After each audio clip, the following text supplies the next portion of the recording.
2021년 9월 23일 아침 7시가 막 지났습니다. 그저께 추석 지내고 직장 생활을 하는 사람들은 황금 연휴라고는 지난 토요일부터는 닷새였었나요? 푹 쉬다가 오늘 첫 출근하느라고 더 피곤하지 않을까 그런 생각합니다. 또 2주 뒤에 또 연휴가 있죠.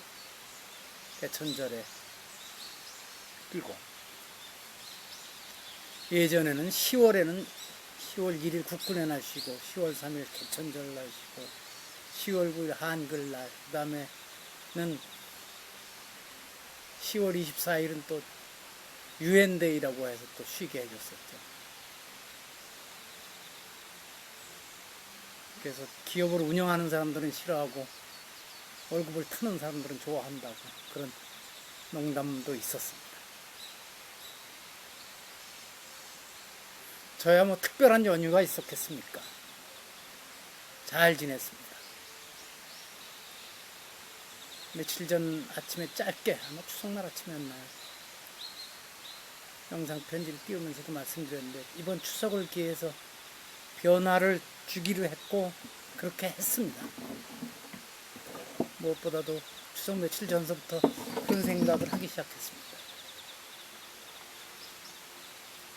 거실에 부모님 또 떠나간 수자파 재작년에 세상 떠나신 둘째 형님 사진 그냥 큰 액자서부터 시작해서 작은까지 거실 제가 차 마시고 그런 곳에 바로 마주 보이는 데다가 마치 후광 광배같이 했었는데 이제는 보내드려야 되겠구나. 너무 오래 저분들을 내가 붙들고 있구나 이런 생각도 했고 저도 좀 이제 놓아드려야지. 그래야 저도 좀 더 오히려 이제 마음이 편안해지지 않을까. 자꾸 그분들을 생각하는 것이 꼭 좋은 점만 있는 것은 아니더라고요. 그래서 편하게 놓아드리기로 하고 거실에 있던 사진들 또 이제 저녁에 잠을 자는 작은 공간에 있던 사진들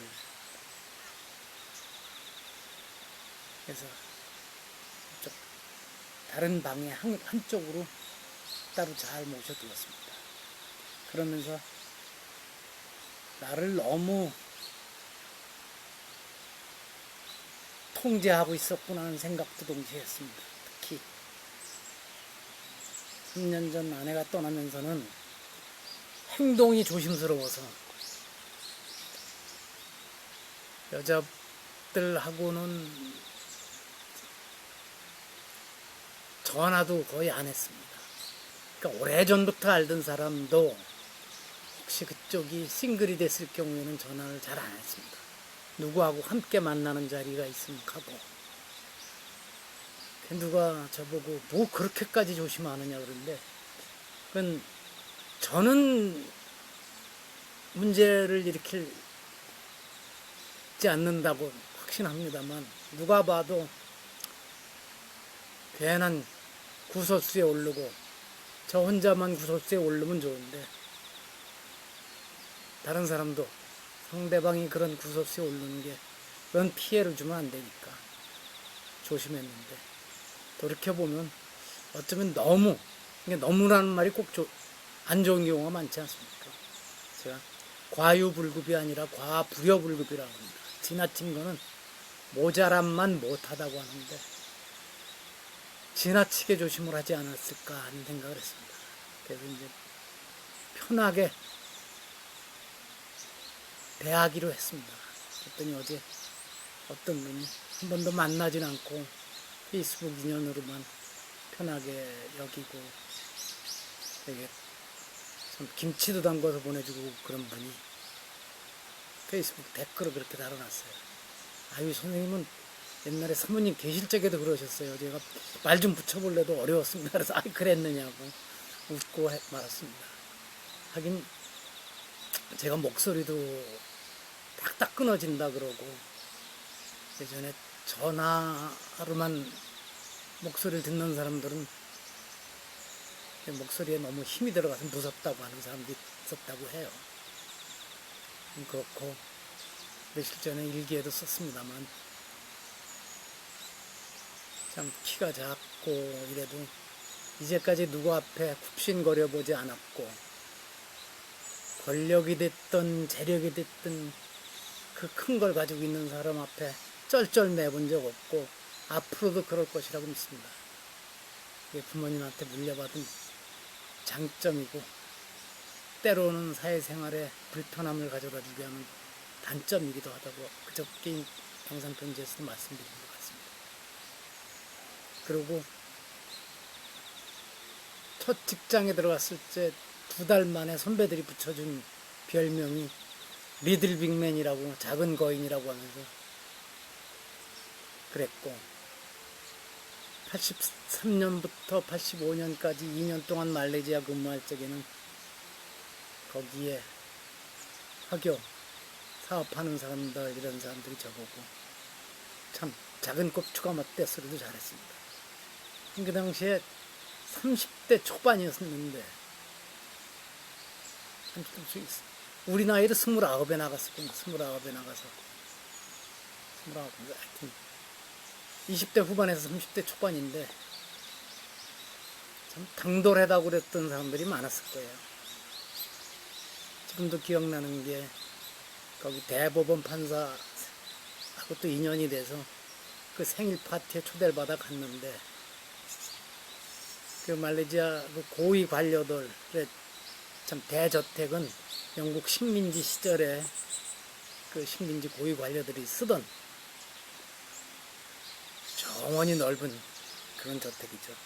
그 파티를 하는데 느닷없이 아주 한국 사람도 하나 있는데 와서 노래 하나 부르라 해서 제가 그 자리에서 불나비를 불렀습니다.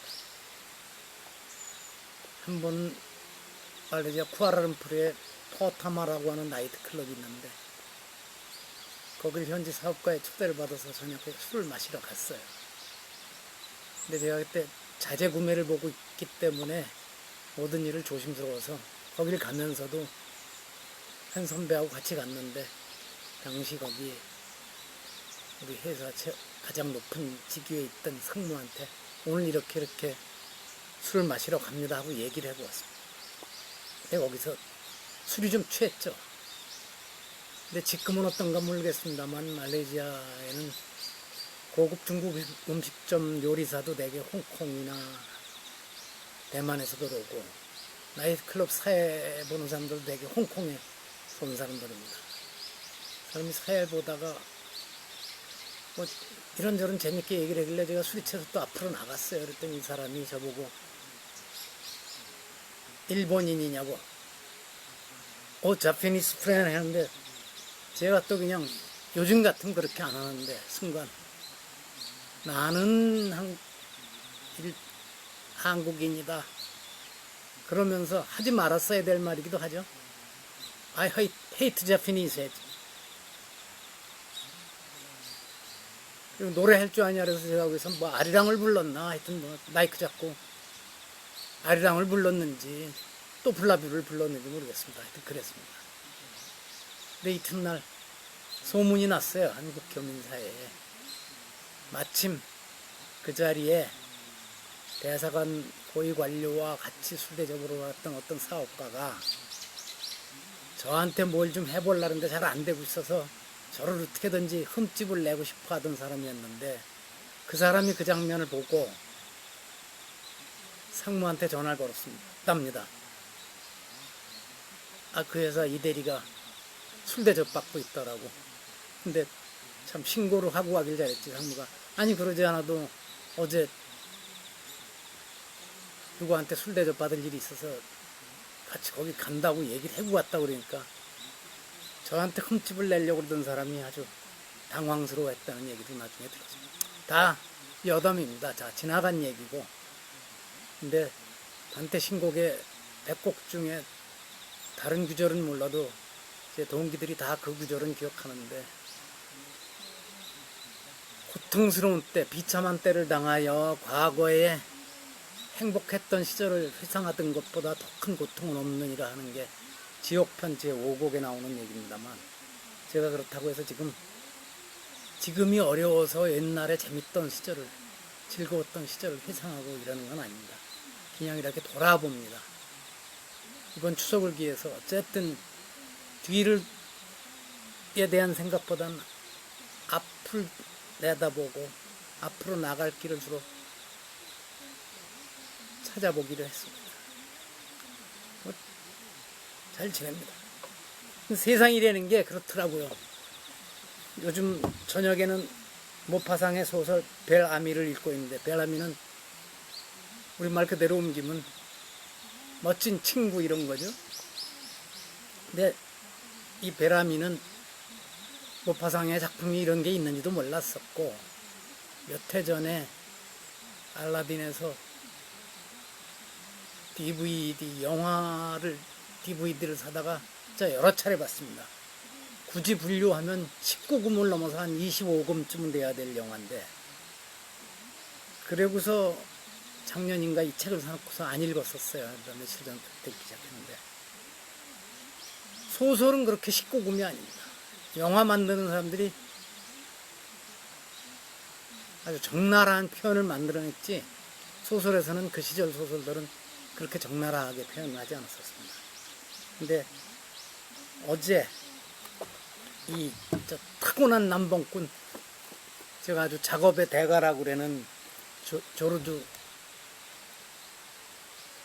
이름이 또 왜 그런 거는 생각이 안 납니까? 뒤루아가 자기 친구이기도 했고 자기의 길을 열어주기도 했던 신문사 그 부장이 결핵으로 죽고 난 다음에 아직 장례로 또 치르기 전에 부인한테 이런 얘기를 합니다.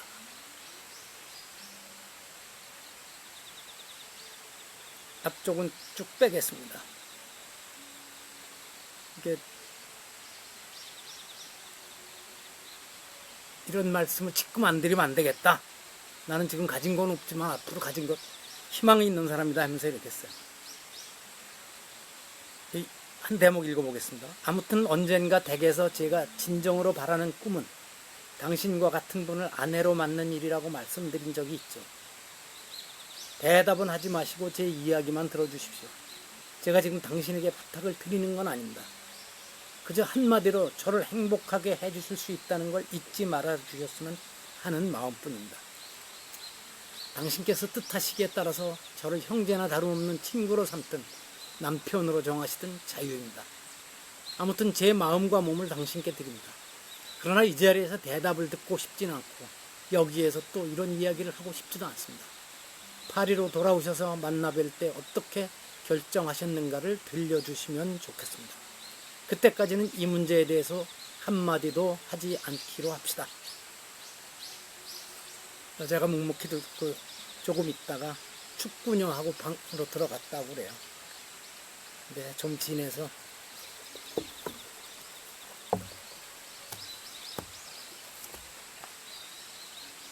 결혼을 하게 되죠. 그 얘기는 여기서 길게 할 게 아닙니다.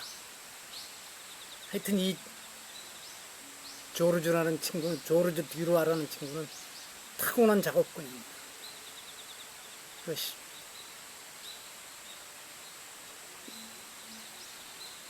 첫 만남, 모임에서 만난, 말하자면 거의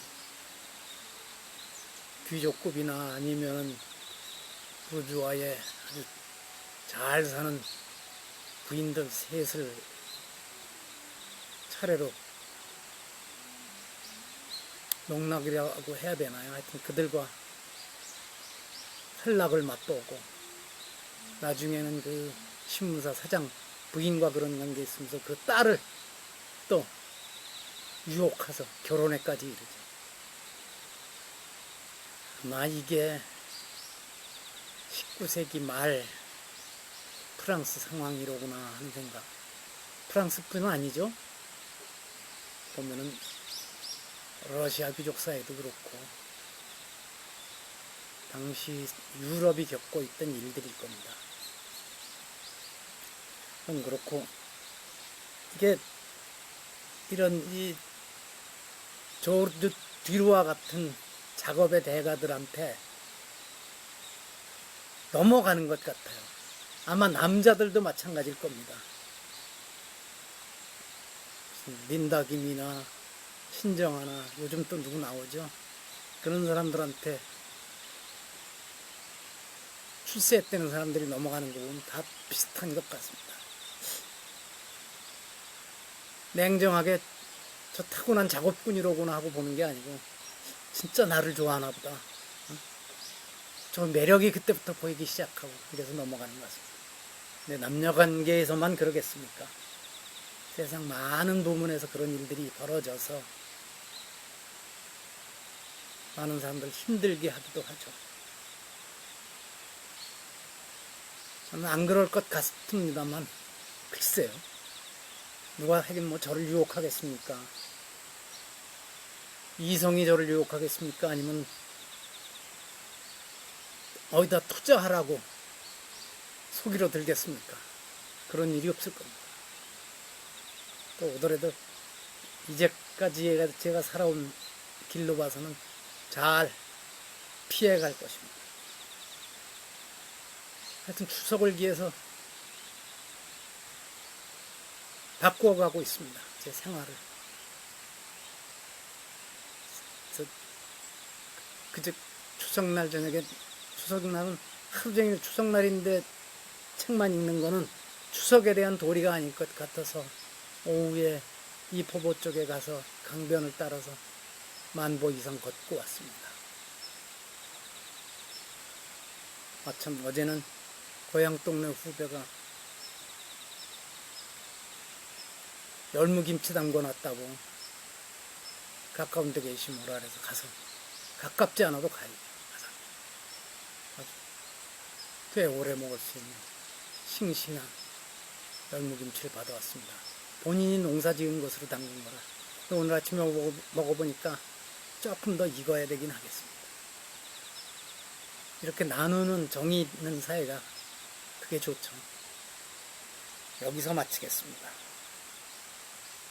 횡설수설 중언부언했습니다.